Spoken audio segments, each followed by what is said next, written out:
how often are you washing your hair, sis? Wash your hair. Not once every 3 months, not once every 6 months, not once every 3 weeks.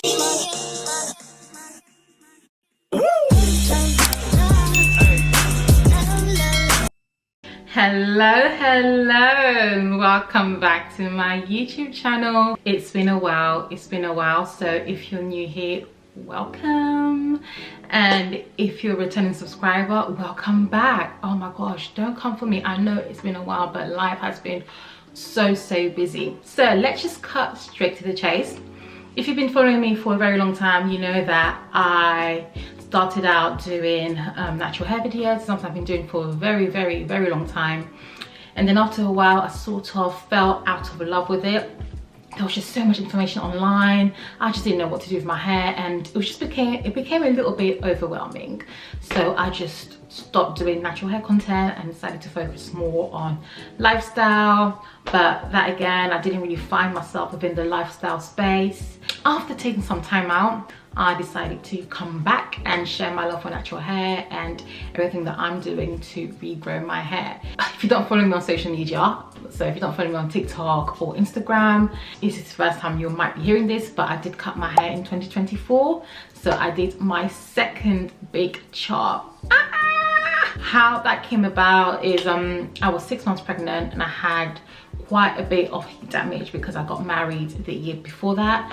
So in 2023 I did my civil wedding and my religious wedding, and I used quite a bit of heat for the hairstyles that I wanted during the whole wedding season, which led to me getting quite a bit of heat damage, and I just didn't like the two different textures. And one day I was just 6 months pregnant, I was just tired of the different textures and I was just annoyed and fed up with my hair. I felt like it wasn't growing, I felt like it just didn't look how I wanted it to look, and I just went and chopped it all off. To be fair, I only had heat damage in the front parts of my hair, so I started off by cutting the front bit of my hair, and I couldn't leave my hair like that, so I just had to carry on and cut the rest just so that it could all be roughly on the same level. Even though it wasn't all one level, the front was definitely shorter than the back. At first I thought that heat was a problem, so as soon as I cut my hair I was like, that's it, no more heat, I won't be using heat anymore, I'm done, I'm just going to do no heat, and so on and so forth. After doing a bit of research, because I always research things when it comes to hair, just after doing a bit of research and like obviously speaking to my hairstylist, I find that heat wasn't the issue. The problem was the prep, so how I was preparing my hair. So I didn't prepare my hair for heat, basically. I didn't prepare my hair for the hairstyles that I was doing, and also the aftercare. I didn't give my hair the aftercare that it needed in order for it to thrive. So after doing like lots of research, you know, trialing different products, within the last 6 months I have pretty much moved into science-backed hair care. So you're using more of the Olaplexes, the Redkens, the K18s, doing more research, you know, learning more about bonding treatment, bonding oils, all of that, so much information. And my hair has been thriving, if I do say so myself. And I still use heat, so I blow dry my hair weekly and my hair is completely fine. So I wanted to come on here and show you guys what I've been doing, just in case you're in the same situation where your hair's not growing, you feel like you're stuck, you don't know what to do. Listen, there's a product for everything.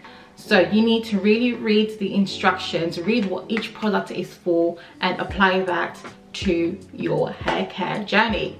So without rambling on anymore, I'm going to talk about my routine, my wash day routine, what I do and how I've seen great results. Firstly, how often are you washing your hair, sis? This is where you need to start. Wash your hair. Not once every 3 months, not once every 6 months, not once every 3 weeks. Ideally, if I could wash my hair every day, honestly, I'd wash my hair every day. But I've seen great benefits by washing my hair weekly. So I think that should be a great place for you to start. Wash your hair weekly. Hair needs to be hydrated, right? And the best hydrator is what? Water. So I start off by washing my hair weekly, and I double shampoo. So the product that I use is Olaplex. Right at the moment I'm using Olaplex. I know it can be quite on the pricey side, but a great alternative is really affordable as well is the Aveeno Aveeno clarifying shampoo. So I use the Olaplex clarifying shampoo. I always start my wash day by saturating my hair with water, making sure my hair gets lots and lots of water, and then I apply the clarifying shampoo, making sure I really just get all that gunk out of my hair and my scalp. So you need a clean scalp in order to grow healthy hair. So what a clarifying shampoo will do is it will remove all the oil buildups, all the product buildups. It will just make your hair feel nice and clean. So it literally strips your hair from everything. Yes, it gives you that clean base. That's what a clarifying shampoo does. Depending on how you style your hair, I'm the type of person, I do slick backs here and there. I do use quite a bit of products. I use gel here and there. And I do go to the gym as well. I work out, do my 10K steps. So, which means that obviously you're sweating. Your scalp is sweating. All that oil, excess oil. You need to get rid of that. You need to get rid of that. So you need to clarify. You need a clarifying shampoo. So I apply my clarifying shampoo. I really work it into my scalp, making sure all of that gunk is out, and then rinse it out as you do. And once you have washed out your clarifying shampoo, you then need to add that hydration back. This is when you need a hydrating / moisturising shampoo. And at the moment I'm using Olaplex Hydration Curls, I believe that's the name, but I'll list it here anyways. I then use that to add all the moisture back. Another great one that I've used over the years is Redken All Soft. That is another good moisturising shampoo. If you need a budget-friendly version, the Aussie Miracle Moist shampoo, that's another great moisturising shampoo. So what you do is you add all that moisture back. Because the clarifying shampoo has stripped your hair, so you literally stripped, it's squeaky clean, and it might be a little bit dry, you need to add the hydration back. So it's now time to go in with a conditioner. So conditioner needs to be really moisturising and needs to have a lot of slip, because you're going to detangle your hair in the shower. That's what I do personally anyways. So after applying my conditioner, the one that I'm using at the moment is the Olaplex Hydrating Curls. After applying my conditioner, I then use this as an opportunity to detangle my hair. The tangle that I'm currently using is the Tangle Teaser. That is really good. I love the Tangle Teaser brushes, they're amazing, and I use that to detangle my hair, get rid of any knots. Again, you have to be really gentle because your hair is wet at this point and it's at its most fragile state. So you can't just be, you know, doing ka-chung. You need to be gentle, patient, gentle, work through it gently. Yes, so now you know you've added the moisture back into your hair. You'll see that your hair is now nice and bouncy, nice and curly, and it's moisturized, right? Also read what the product does. Read the instructions at the back. Usually most conditioners, you only leave it in for 2 to 5 minutes. You don't need to leave it in for 10 minutes. You don't need to leave it for 15 minutes. There's no point. It's not going to work any more than if you left it for 2 minutes. So if it says to leave it in for 2 minutes, you leave it in for 2 minutes. Maximum 5 minutes, right? You don't need to leave it on any longer than that. People are just extra. You're doing too much. You're making wash day difficult for yourself. Leave it on for 2 to 5 minutes. Read the instructions. Okay, so after combing through your hair, that should probably take 2 to 5 minutes anyways. It's then time to wash it out. After washing off the conditioner, you'll see that your hair is full of life. You'll see the curls are a bit more defined. So now your hair is moisturized, which is amazing. Next step after that, what I personally like to do is I like to use a leave-in / heat protectant. I like to use a 2-in-1 simply because it means that I'm using less products and it just makes the wash day quicker for me. I always blow dry my hair every wash day. I never or rarely style my hair in its natural state. I always style it when it's stretched. So because I'm going to blow dry my hair, I need a heat protectant, right? The one that I love to use is Bumble because it serves as a leave-in as well as a heat protectant, and I have no complaints at the moment. It's been absolutely great. If you're looking for something that's a little bit more budget friendly, then the L'Oreal LV Heat Slayer is also a leave-in / heat protectant. Right, so after applying my leave-in / heat protectant, I then go in and blow dry my hair. At the moment, I'm using a Dyson Supersonic.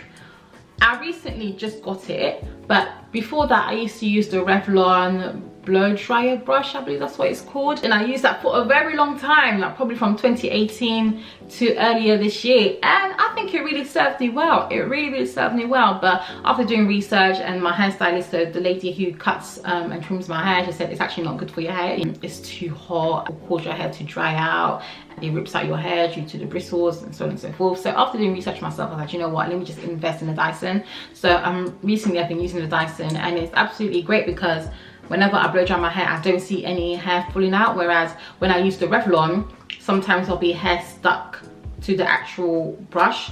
For example, with my Dyson, I use the comb attachment, right? So I just obviously start with the bottom and then work my way through it, and then I never have any hair left on the comb attachment, which is great. So obviously you're trying to reduce breakage in order to retain your length. So I go in with my Dyson and then I blow dry my hair. And my last and final step is a bonding oil. So I use the Olaplex number 7, and I use the bonding oil mainly on my ends and just throughout my hair, just to give my hair a little bit of shine and also to protect it. I really focus on my ends, as your ends are the oldest parts of your hair, so they're really fragile. So you're trying to minimize, any friction, and obviously the more you minimize friction, then the more you will retain length. And that is literally all that I do. In terms of hairstyles, I tend to do low tension hairstyles. So recently I've mainly been doing flat twists.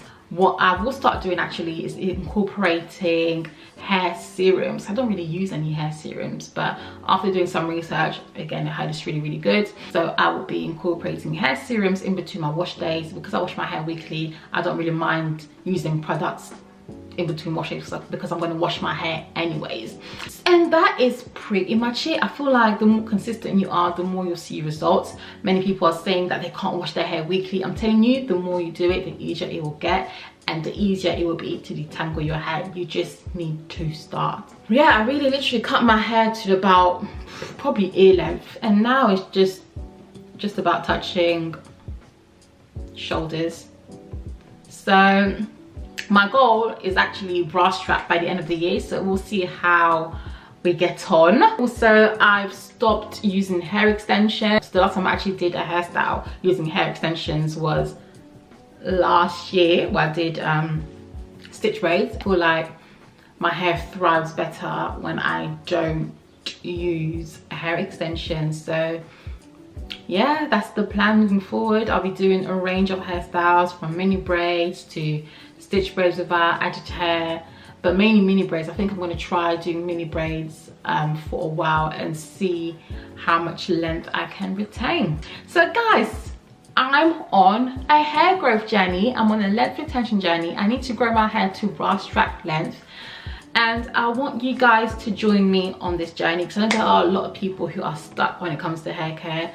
So follow me on Instagram and TikTok. It's Miss Audrey B everywhere, where I'll be tracking my progress, showing you guys the products that I'm using, and so on and so forth. It's really encouraged me to just wear my hair out. I'm trying to do different hairstyles instead of just a slick back, because I feel like for a long time I was sort of hiding my hair by just doing slick backs. I do love a slick back though, but I'm going to minimize the amount of slick backs that I do. So yeah, flat twist, mini braids, and just experiment more with my hair. I'm really excited for this journey, and I really hope that you guys can join me. And that's it for today, so stay tuned for more videos, and I look forward to posting more and documenting. And that's it from me. So thank you so much for watching, and I'll see you next time. Mwah.